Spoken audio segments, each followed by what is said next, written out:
rutwara abasilamu n'abakafiri, urupfu ni rwiza rurakarama, urupfu ntirujya rurya ruswa pe, rutwara abakirisitu n'abapagani, urupfu narwo ni urusire rujya rugira.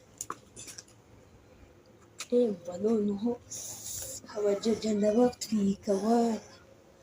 Ariko sha ubwo ugiye muri museso ugiye umuseso uzindukiye he? Ngiye gusura boyfriend bro. Boy iki? Boyfriend.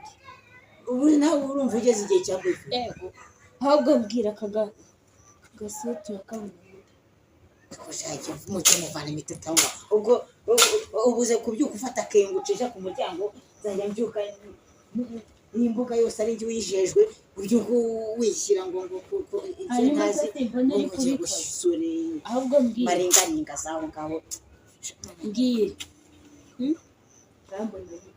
kaja mumaze kwigira ibyo ntazi nese ubundi ninajyayo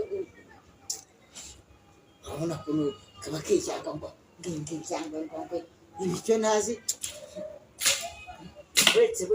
ngebwe ntukajya umbwira ngo mbye mbyuka ngo nkubura n'ibiki kandi we uba wabikoze mbona bikoze wowe ntabyo ushoboye kubyuka ngo ukore ubu ndo kubyuka nkafata umweyunga ku buri no mvuga koza amasahani uraho ujya amasahane uyihoreye ndayoza noneho kumva ko umukanya umuntu ari burire kuki nk'ubu hageze nk'umuntu usa agasaba nk'amazi yo kunywa twamuye mu kikozi k'ibikombe byose bitoje none se njye ubu nese nibaye ari ibintu yaragiye kunsohokana sohoka icyo uzakora uzagifatisha biri ahubwo mwirirwe wahageze se oya ndaje kabisa ndaje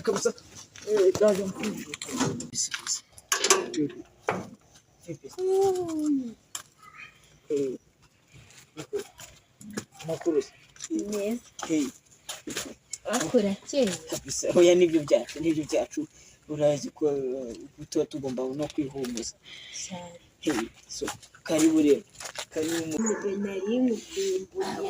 kundusha se uzingewe ntabwo bashaka gusinza kabisa kuva navuga ko nifuza guhura nawe narayirwa nta ariko uzaza kunsura rya nibicamo nanjye nshobora kuza nkuko nawe uyu munsi waje n'ejo nanjye ahubwo amana nakuzaniye igikurura nkurura biki ese gukurura nyine byandi byamanuka amana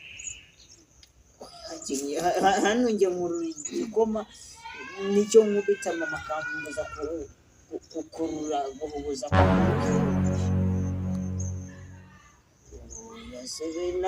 nawe umakumyotse fata mani ntukajya ubidage njyewe se ko reka imyotsi ni iy'ibirara neraje kandi asanze nk'ibi bintu ashobora kubifata nabi mani nywa nese meri wawe mani ashobora kumva ari gukomanga fata ku mavuta mani ukabona ibyo bya meri wawe ibi bintu bishobora kunteranya na meri mani mfata ku mavuta meri wawe nawe arabashona wawe icyo kimeri cyawe ubundi kiyobewe amaniga y'i Kigali ako se byose ndi kumva y'itabi guturuka hera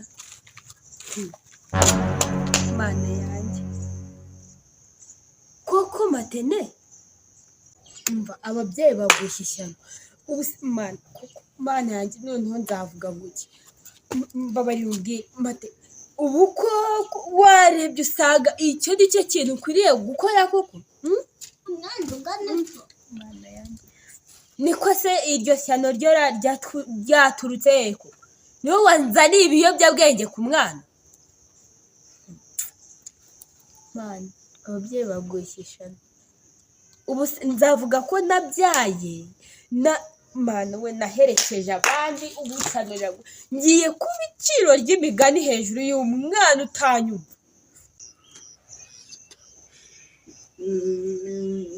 Mary n'uyu mukobwa wanyigishije kubinywa ni nawe wabizanye.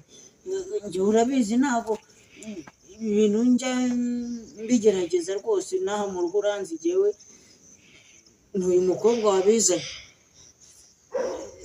Ahubwo mubaze Mary banza uciringe n'igipeti cyawe njyewe ndeke mbanze nifatire ku mavuta ariko uraciringa nyuma. nawe ujya umenya aho ugarukira ndekere Mary utavaho Mary wawe yagufashe nk'akana mani. none se hari urutugu rukwangwa rusumba ijosi. njye ntugumye kumenyerera Mary ahubwo sohokana nunkunda kugukunda se bifuze kumenyera Mary cyangwa se ukanyigisha ingeso mbi ejo ugasanga ibyo birimo no kuntera inkorora. mwanatuma umuntu atikururira ku mavuta ubundi umuryango umeze gute. sohoka utaneranya na Mary mbese banza uciringe n'ikimeri cyawe njye ndaje mukanya. genda